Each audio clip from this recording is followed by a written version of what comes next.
Good day everyone. So if you are going to recall the video yesterday that we have on your Google Classroom, so we have determining the function given the ordered pair, graph, or mapping diagram, wherein you are going to observe if the x values are repeated or not, because when we say function, there should be no repetition of x so that you can determine if the given relation is a function. Okay? So this time, or this day, we are going to have determining a function through vertical line test. Okay? Because this day, the given relations are in the form of graphs. Okay? So, before we proceed with our discussion, let us have the definition of the terms again. So, when we say relations, okay, a relation is a mapping or pairing of input values with output values. And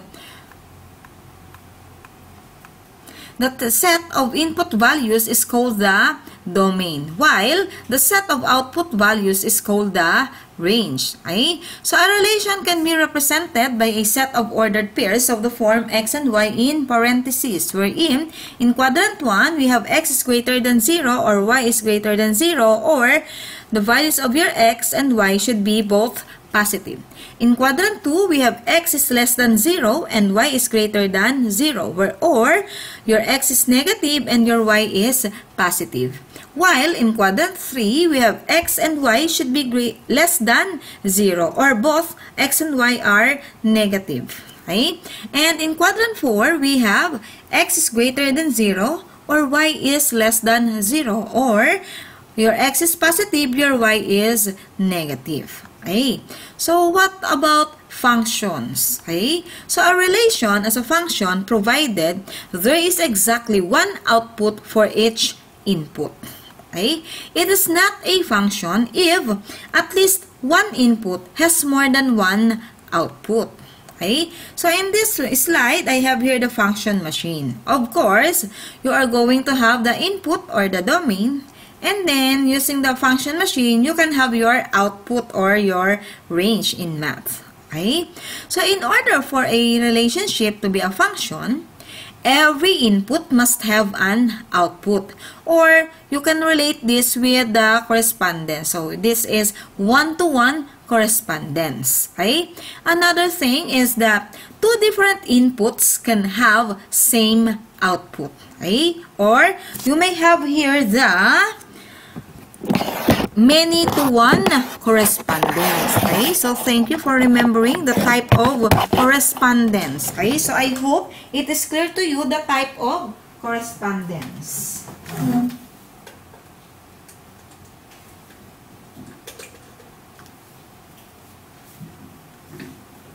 Okay, sorry for interruption.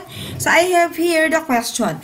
Which of the following relations are functions? Okay, so I have here given three sets of relations. So the question is, which of the following relations are function, or which of this is a function? Okay, so you have to take note that no two ordered pairs can have the same first coordinate.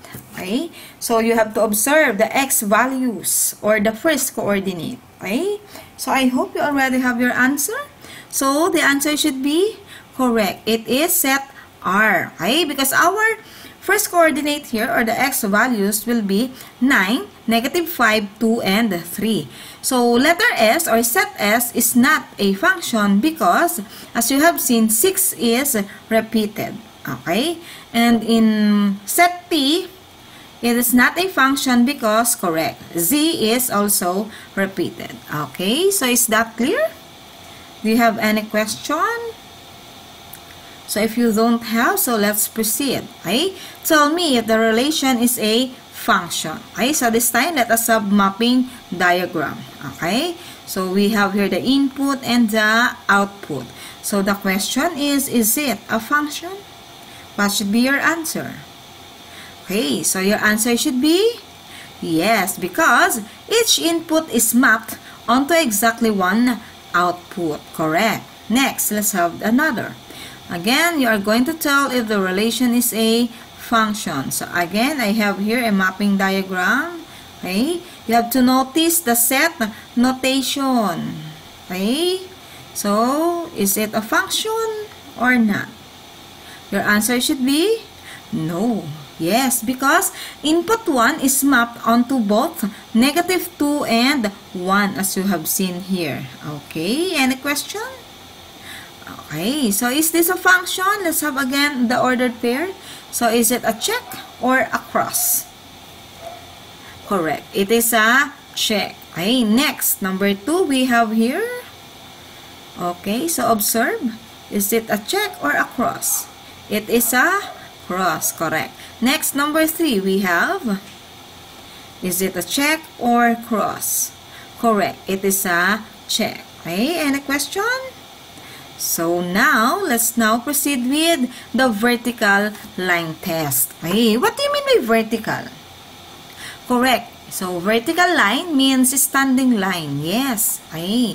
So, how are we going to have the definition of vertical line test? Okay.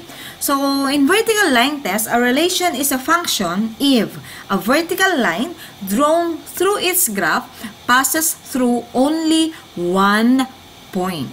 Okay? So, this vertical line test is also called pencil test. Okay? So, instead of having or drawing a vertical line, you can use your pencil or ball pen. Okay? Because you are going to take a pencil and move it from left to right. So, it means from -x to +x. Okay?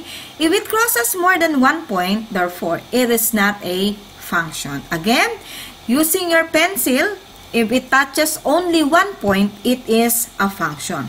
But if it touches or crosses more than one point, then it is not a function. Okay, so I hope it is clear. So let us have this example. So would this graph be a function? So using your pencil, so we are going to move the pencil like this. So the question is it a function? Your answer should be correct. It is a yes. Okay, next, this graph. Using your pencil again, move this from left to right. So, is it a function? Your answer should be no, that's correct. Next, the third one. We have this one. Is this a function or not? So, is it a yes or no?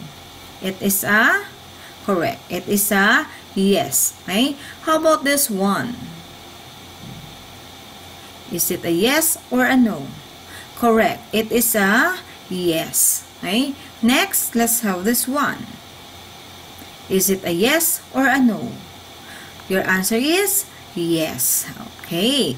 So again, the vertical line test. In vertical line test, we have if it is possible for a vertical line to intersect a graph at more than one point, then the graph is not the graph of a function. Again, you have to take note that your pencil or your vertical line should only touches your graph once, okay, at exactly one point.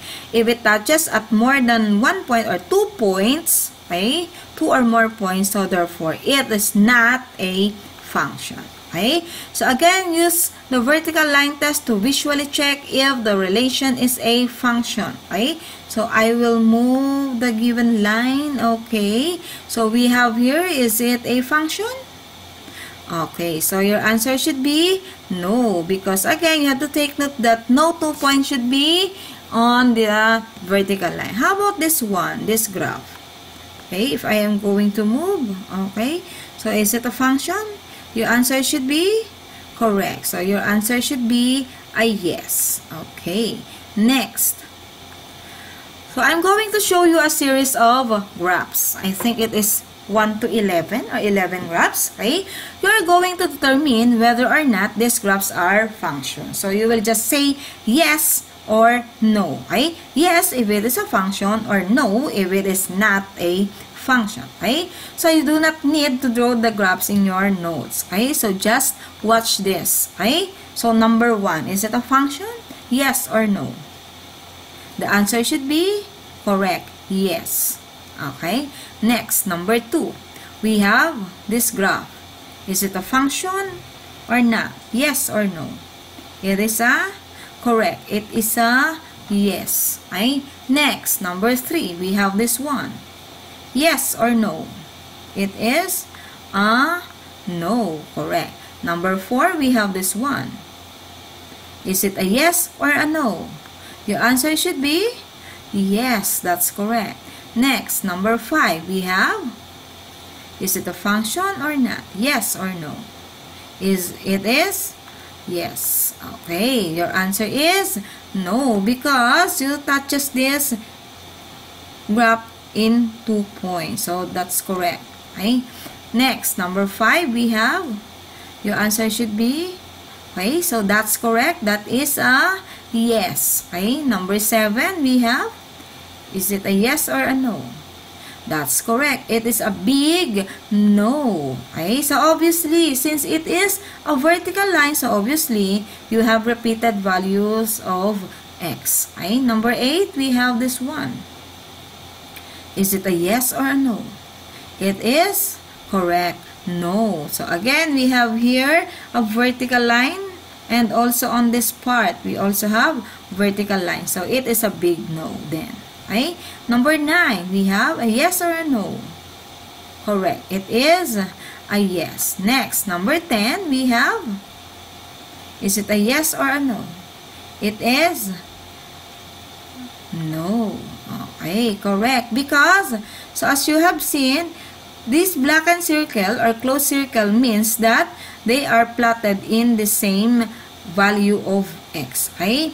While, if you have the open circle here, so it means that the point there, or the value of x there, is not on the line or the graph. Okay? Does not belong on the graph. Okay? So, last one, we have here this graph. Is it a yes or a no?